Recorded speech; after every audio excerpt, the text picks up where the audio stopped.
They pretended to ban slavery, but it came again in a different form.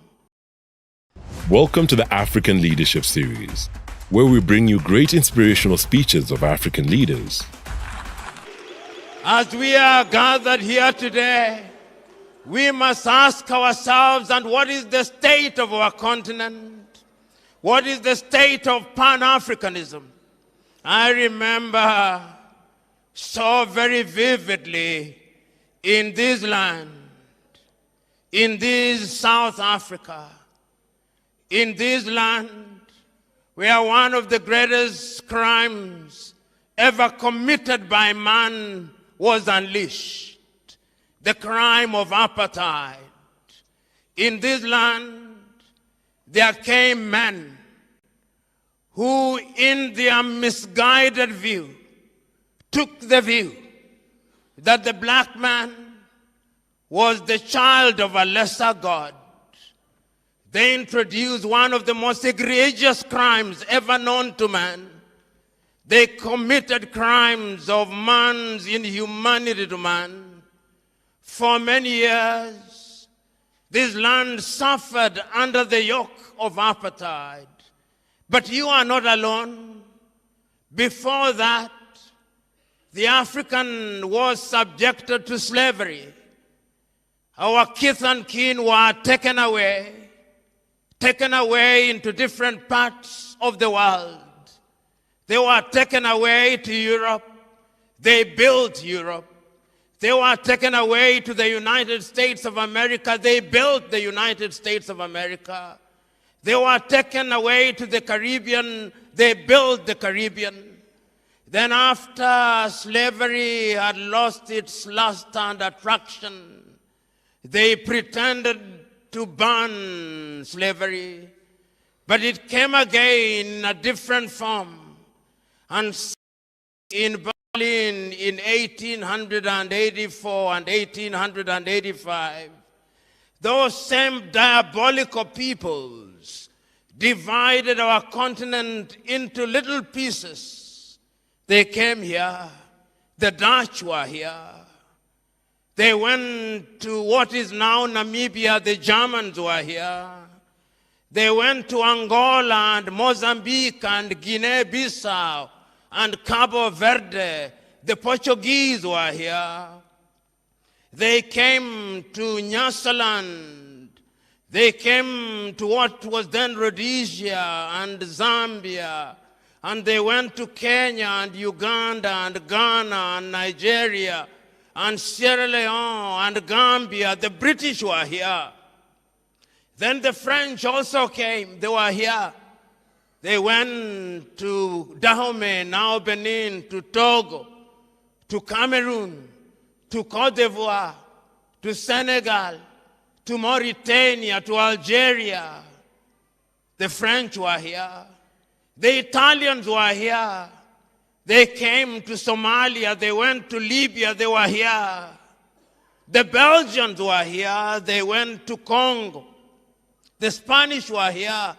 They went to Sao Tome and Principe. They were here. The Belgians, of course, and the Germans went to Rwanda and Burundi. They were here. All of them were here. And what they did was to remind us, if we needed reminding at all, that they were here to stay. They abused us. We fought against them wherever they were. The Mau Mau fought them in Kenya. They fought them in Tanganyika. They fought them in Ghana. And we defeated them and we started regaining our independence. I can still hear those immortal words of the Osagie for Kwame Nkrumah on the 6th day of March 1957 in Accra, Ghana, telling his Ghanaian peoples that the independence of Ghana means nothing if the rest of Africa is not independent. I can hear the Osagyefo Kwame Nkrumah convening a meeting in 1958 and telling Africans we must unite now, because if we don't unite, we will be manipulated. Nobody listened to the Osagyefo. I can hear the Osagyefo once again in 1960 in Casablanca, Morocco, accompanied as he was by King Idris of Libya on that day. In their presence was Ahmed Sékou Touré of Guinea. In their presence was King Hassan of Morocco, reminding Africa once again that we must unite. But they listened to him not. And again, on the 24th day of May 1963 in Addis Ababa, Ethiopia, telling the 32 heads of states gathered in Addis Ababa, we must unite now. We must have one army. We must have one currency. We must have one foreign policy. We must be united.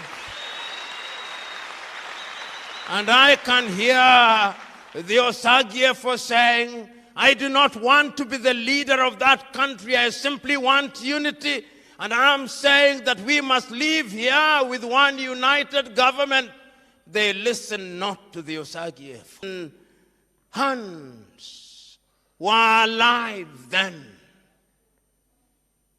No sooner had we regained political independence, as we were celebrating our new national anthems, as we were celebrating our new flags, as we were celebrating our new mottos and slogans, the neo-colonizer was alive and well.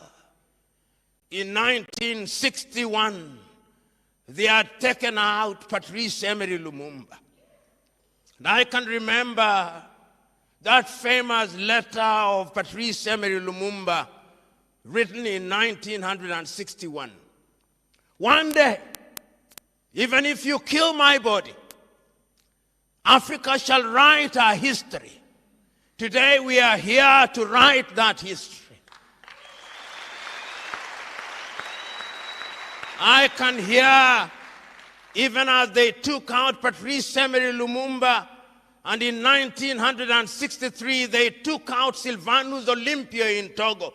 I can hear Sylvanus Olympio saying, take me out, but Africa shall not be taken out. I'm here to remind us that Africa shall not be taken out. They did not stop there.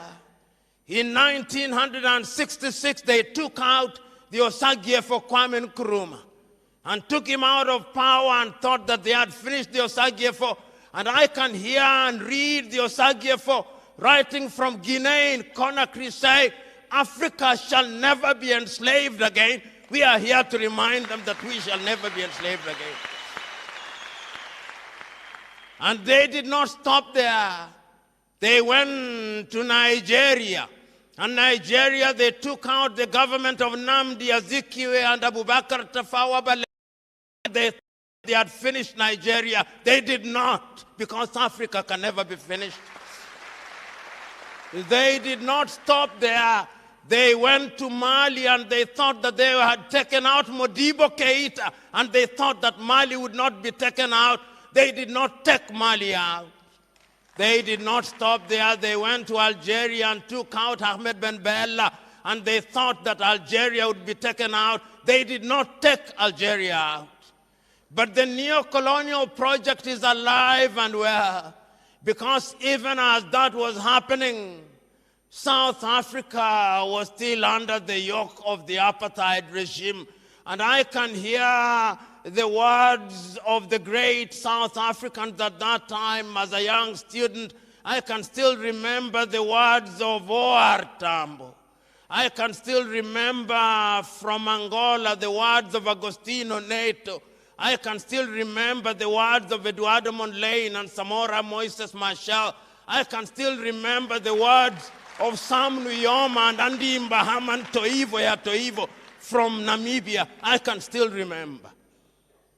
And ultimately, you succeeded in removing the organ, the monster that was apartheid. In Zimbabwe, I can still remember Joshua Nkomo and Robert Mugabe, and they removed that monster that was the Ian Smith regime. But the question is, once we removed them, what did we do? This is the question. You know, when we remove them, we make unto ourselves many promises. We promise unto ourselves heavens, but sometimes it appears as if the devils in heaven conspired and delivered hell instead of heaven. So that the story of Africa is a story of missed opportunities. We sing our national anthems as we should. We fly our flags as we should. We have our slogans as we should. But yet, we have fallen short of the expectations of both God and man. That is why, when I look at Africa today, sometimes I feel sad. Please feel free to give your opinions in the descriptions below, what you think about the speech. Did you love it? Did you like it? Do you disagree with it? Do you agree with it? Please let us know in the comments below. That's important. Discussing these issues is very important. So now with that said, please make sure to like, subscribe, and hit the notification bell. Share this video with friends and family. It's the best way for YouTube to spread this video further, okay? So it's been me, Mikey Mushi from Tunacheki. And always remember, Africa is watching.